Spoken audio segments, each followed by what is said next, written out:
Hello everyone. In today's class, we will be covering with the topic of aggregate supply. अब बात आती है what is supply. Supply means जो भी goods and services market में हम सेल किए जाते हैं उनको हम क्या बोल देते हैं supply. बट हम जो मैक्रो लेवल पे पढ़ने वाले हैं that is aggregate supply. Aggregate supply means total supply in an economy. पूरी इकोनॉमी की सप्लाई की बात करेगा. What is aggregate supply. अब बात आती है कि एग्रीगेट सप्लाई मतलब सप्लाई ऑफ मतलब flow of goods and services. Supply means किसकी सप्लाई? गुड्स एंड सर्विसेज की supply. Flow of goods and services उसको हम क्या बोल देते हैं? ठीक है, flow of goods and services. But साथ ही साथ किस में? पूरी इकोनॉमी में बात करेंगे. इन एन इकोनॉमी, पूरी इकोनॉमी की सप्लाई की जब हम बात करते हैं तो ही हम उसको क्या बोलते हैं? Aggregate supply. तो व्हाट इज एग्रीगेट सप्लाई? मतलब flow of goods and services in an economy. ठीक है, और हमारी फेवरेट लाइन तो यही है, एट एनी टाइम या फिर during the period of 1 year. During the period of 1 year, ये लाइन तो हर जगह ही हम चिपका देते हैं. During the period of 1 year मतलब जो भी हम गुड्स एंड सर्विसेज मार्केट में लेकर आते हैं फर्स्ट, ठीक है, बेचने के लिए, दैट इज सप्लाई किसकी? In an economy during the period of 1 year. ठीक है, अब बात आती है कि जैसे हमने पढ़ा था एग्रीगेट डिमांड, वैसे ही एग्रीगेट सप्लाई किस पे डिपेंड करेगी? एग्रीगेट सप्लाई किस पे डिपेंड करेगी? देखो, हमने पढ़ा था डिमांड डिपेंड करती है मेरी इनकम पे, इसलिए हमने कहा था कि aggregate demand is the function of income. कि डिमांड मेरी इनकम पे डिपेंड करती है. अगर मेरी इनकम ज़्यादा होगी तो मैं डिमांड ज़्यादा करती हूँ इकोनॉमी में. तो जब हम इनकम के साथ हमने डिमांड पढ़ा था, ऐसी एग्रीगेट सप्लाई किसका फंक्शन है? मेरी सप्लाई किस पे डिपेंड करेगी. इसलिए दैट इज हम कहते हैं aggregate supply is the function of N.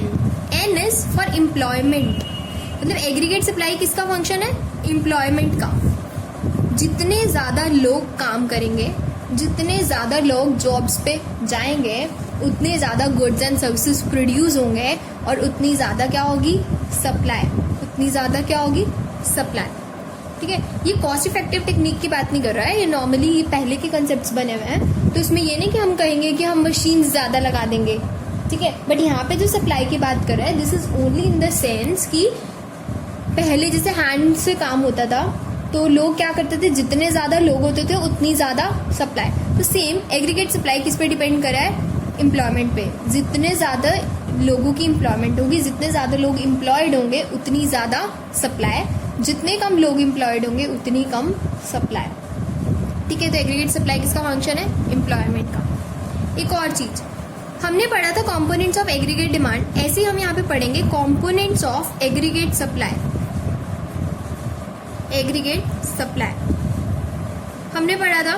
क्या कॉम्पोनेंट्स पढ़े थे? हमने वहां पे कहा था एग्रीगेट डिमांड के 2 कॉम्पोनेंट्स है, दैट इज C प्लस आई. कहा था ना, C plus I, consumption and investment. हम क्या करते हैं? डिमांड क्रिएट करते हैं, कंज्यूम करते हैं, ठीक है, फिर से इन्वेस्ट करते हैं. ठीक है, बट एग्रीगेट सप्लाई के हमारे 2 कॉम्पोनेंट्स है C प्लस एस. याद रखना है, C plus S. C stands for consumption expenditure and A stands for savings. A stands for saving. क्या मतलब है इसका? कि एग्रीगेट सप्लाई के 2 कॉम्पोनेंट्स है C प्लस एस, और तुम्हें पता है C प्लस एस किसके इक्वल होता है? Always income. ठीक है, एग्रीगेट सप्लाई के 2 कॉम्पोनेंट C प्लस एस. वैसे अल्टीमेटली ये होता किसके इक्वल है? इनकम. और वहाँ पे हमने AD में भी पढ़ा था, AD is equal to C plus I, consumption plus investment. हमने पढ़ा था ना C plus I plus G plus X minus M, 4 components पढ़े थे. बट डिमांड हमने देखा था कि कंजम्पशन ज़्यादा, डिमांड ज़्यादा, इन्वेस्टमेंट ज़्यादा, डिमांड ज़्यादा. तो ये चीज़ ठीक है, ये हमने एग्रीगेट डिमांड के कंपोनेंट्स में पढ़ लिया था. अब हम जो पढ़ रहे हैं दैट इज एग्रीगेट सप्लाई के 2 कंपोनेंट्स होते हैं C plus S, consumption and saving. या तो हम कंज्यूम करते हैं या फिर हम सेव करते हैं, 2 ही कंपोनेंट्स हो सकते हैं. अब हम सीखते हैं इसका शेड्यूल एंड डायग्राम. इसका शेड्यूल एंड डायग्राम, तो उसके लिए schedule of aggregate supply. Schedule of aggregate supply आपको नोट्स मिल जाएंगे, बट एक बार just do understand the concept. Components of aggregate supply. मेरी एग्रीगेट सप्लाई किस पे डिपेंड करती है? That is level of employment. किस पे डिपेंड करती है? Level of employment. जितने ज़्यादा लोग उतनी ज़्यादा सप्लाई और जितने कम लोग उतनी कम सप्लाई। तो मैं लिख सकती हूँ level of employment, level of employment, और यहाँ मैं लिख रही हूँ C+S या फिर एग्रीगेट सप्लाई कह देती हूँ मैं कि इसके दो कंपोनेंट्स होते हैं C+S। अब एक चीज़ का ध्यान रखना है आप लोगों को, उस पर क्या होता था कि चाहे मेरी इनकम ज़ीरो है तो भी कुछ ना कुछ क्या हो जाती थी, डिमांड। बट यहाँ पे अगर कोई लोग जीरो हैं, कोई एम्प्लॉयड ही नहीं है, तो क्या सप्लाई हो जाएगी? नो। डिमांड तो हमारी सर्वाइवल के लिए करना ज़रूरी था। चाहे मैं कुछ नहीं भी कमाती हूँ तो भी लोग कुछ ना कुछ खाते हैं, इसलिए कहते हैं जीरो लेवल पे कुछ ना कुछ एग्रीगेट डिमांड हो जाती थी। बट यहाँ जीरो लेवल ऑफ एम्प्लॉयमेंट पे कभी भी एग्रीगेट सप्लाई नहीं होगी। अगर लोग एम्प्लॉयड नहीं है तो एग्रीगेट सप्लाई ज़ीरो ही होगी। क्लियर? जैसे जैसे एम्प्लॉयमेंट बढ़ेगी, लेट्स से 10, 20, 30, 40, ठीक है, वैसे वैसे ही एग्रीगेट सप्लाई बढ़ेगी, वैसे वैसे एग्रीगेट सप्लाई बढ़ेगी। कुछ भी ले सकते हो आप, no problem. You can say 5, 10, 15, 20, कुछ भी ले सकते हो, नो डाउट, नो प्रॉब्लम। इसके साथ शेड्यूल बना लिया। Now let's understand the diagram first.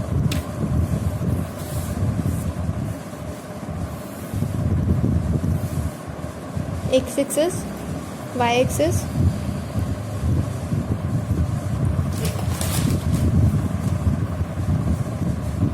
sorry, 10, 20, 30, 40, और यहाँ पे हम 5 का गैप ले सकते हैं, that is let's say 5, 10, 15 and 20, ठीक है। Zero level is zero, then 10 पे हमारी एग्रीगेट सप्लाई कितनी है, 5, देन 20 पे we are having aggregate supply of 10, then 15 and then 20। तो this is your aggregate supply curve, this is your aggregate supply curve. इसके दो कंपोनेंट्स हैं C+S, ठीक है, C+S, याद रखना है इसको, C plus consumption and savings. और ये याद रखना है कि एग्रीगेट सप्लाई किसका फंक्शन है, एम्प्लॉयमेंट का फंक्शन है। क्लियर है? इधर मैंने लिया है लेवल ऑफ एम्प्लॉयमेंट, और here I have taken aggregate supply.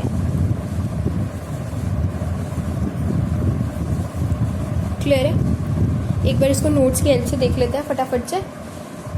और मुझे एक बार बता दो कि ये क्या इम्प्लाई कर रहा है, ये शेड्यूल हमें क्या बता रहा है कि जीरो लेवल ऑफ एम्प्लॉयमेंट पे aggregate supply is zero, with increase in level of employment aggregate supply increases, and with decrease in level of employment aggregate supply decreases, which shows that there is positive relationship, which shows there is positive relationship employment और supply का। जितने ज़्यादा लोग उतनी ज़्यादा supply, जितने कम लोग उतनी कम supply. And after joining the combinations we get aggregate supply का। ABCD कॉम्बिनेशंस को जब हम ज्वाइन करेंगे we will be getting aggregate supply का। क्लियर है? Aggregate supply is very simple topic, device कर लो फटाफट से। What is aggregate supply? मतलब गुड्स एंड सर्विसेज का फ्लो एक इकोनॉमी में, उसको हम क्या बोल देते हैं, एग्रीगेट सप्लाई। एम्प्लॉयमेंट का फंक्शन है, दो कंपोनेंट C+S होता है। उसके बाद एग्रीगेट सप्लाई का शेड्यूल, जैसे जैसे एम्प्लॉयमेंट बढ़ेगी एग्रीगेट सप्लाई बढ़ेगी, और डायग्राम। क्लियर है? If you have will be getting the notes in your PDF form, so do complete this lecture. After that we will be starting with the new chapter.